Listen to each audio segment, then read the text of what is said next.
Sadiq Khan, what happens there today, and why have you decided to go?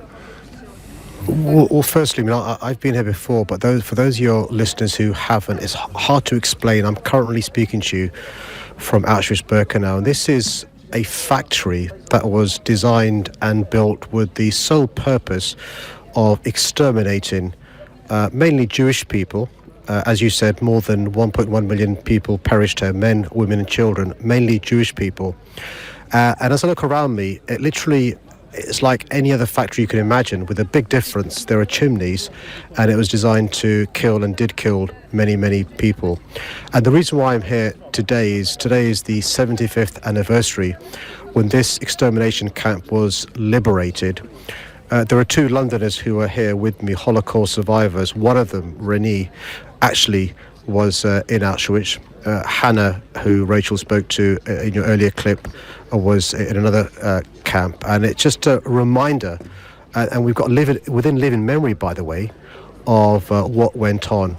We as a city have donated £300,000 to conserve and preserve this, because the worry that the foundation have, the charity that looks after this concentration camp have, is that as people are rewriting history and as people are passing away from old age, unless we preserve this concentration camp, we will forget what really happened, and we can't learn the truthful and right lessons.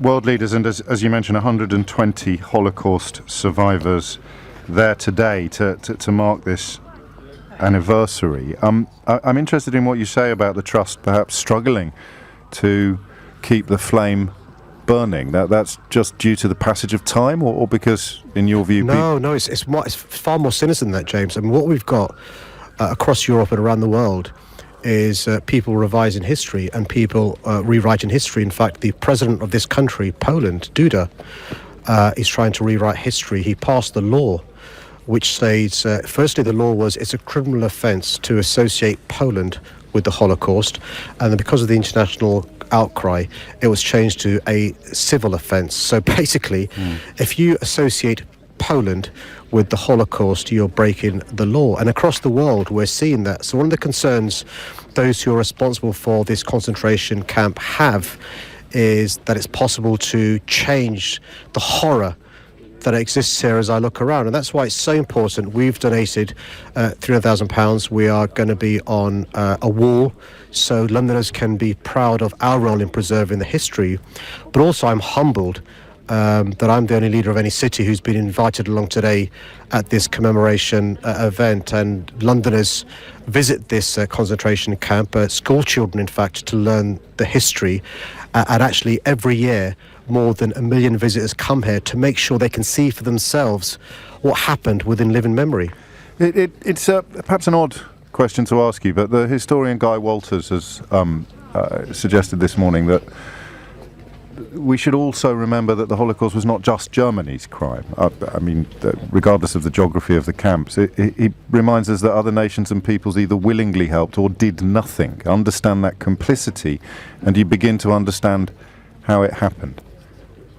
Absolutely, and that's why we've got to be very careful about the rewriting of history, about history being revised. And that's why we've got to be mindful across Europe. There are countries like Poland, like Lithuania, like Hungary, who are rewriting history to expunge their own responsibility from that. And that's why, visits to Auschwitz, Birkenau, are young people, but others as well, is so important. And I particularly emphasize non-Jewish people.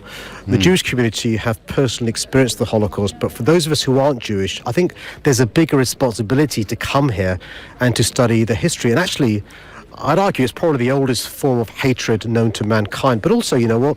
It's the canary in the mine, because actually, when you see a rise in anti-Semitism, it means that there are other forms of hatred taking place. And my real worry, speaking to survivors, is how do I explain to them the rise of anti-Semitism, the rise of nativist populist movements, when they remember the early 1930s and where it can lead? And by the way, they're not scaremongering, they're just articulating their own experience. Over 550 members of German special forces reported this morning to be having far-right sympathies. We're of a similar age, so I'll ask you this. Do you find it easier to understand how it happened now than you did when you studied it in school, given perhaps some of the movements in European politics that we're currently witnessing? I do, but also I'm more scared now than I was when I was studying it at school, because I assumed, we used to say the phrase "never again," and we took it for granted that progress was one direction. The frustration you and I had, I'm sure, was the lack of pace in the progress. None of us, I suspect, actually thought it could go backwards. And my concern is, the question I ask myself and ask you, not just rhetorically, but ask your listeners, is: are we going back to the 1930s? Is what we're seeing across our country, across Europe and around the world, with the rise of anti-Semitism, the rise of hatred, the calling out of the other, the way we treat asylum seekers and refugees, is that going back to the 1930s? The fact that we're seeing in the most diverse city in the world this weekend anti-Semitic graffiti. And that's why we've got to be very careful, not just to talk in platitudes, but to understand the real lessons from the Holocaust. Do you think the Prime Minister should have attended? I mean, in all honesty, it's an incredibly busy week in British politics at the national level, but I think it probably merits pointing out how the response would have been if Jeremy Corbyn had won the general election and elected not to attend the 75th anniversary of the liberation of Auschwitz. I don't really want to comment on that. What I will say is there are leaders of countries here, prime ministers and presidents. There are senior members of the royal family. I'm very proud to represent London, and if people want to around the world look to me as the leader of the UK, that's fine by me. I think it's humbling to be here. It's humbling to be invited. I'm really proud of the role we played in the Second World War. Question: could we have done more?